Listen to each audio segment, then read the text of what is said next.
Hello everyone, welcome to another mini vlog.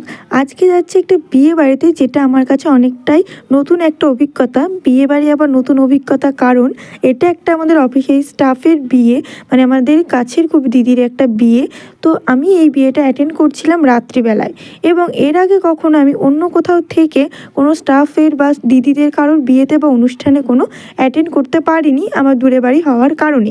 কিন্তু এই প্রথম আমি আমার সেন্টারেরই দিদির বাড়িতে থেকে রাত্রিবেলায় আমি অনুষ্ঠানটা অ্যাটেন্ড করেছিলাম। আর এই যে দেখো সেই দিদি, কি মিষ্টি লাগছে, এত সিম্পল, এত সুন্দর লাগছিল কি বলবো।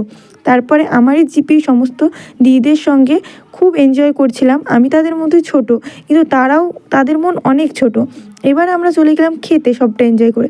খেয়ে দেখছি সেখানে অফিসের স্টাফ দাদারা। তো সেখানে গিয়ে আমার মনেই হচ্ছে না যে আমাদের কেউ নেই, মানে বাড়ির কেউ নেই, মানে সবাই মনে হচ্ছে নিজেদেরই অনুষ্ঠান। তো তারপর খাওয়া দাওয়া করে নিলাম।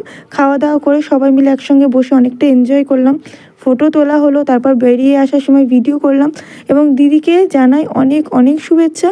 দিদিও যেন ভালো থাকে এটাও উইশ করলাম, এবং মন থেকেও আমি উইশ করি যে দিদির জীবন অনেক সুখের হোক, বিবাহিত জীবন এবং কর্মজীবন এবং বিবাহিত জীবন সমস্ত কিছু সামলে খুব সুন্দরভাবে কাটাক।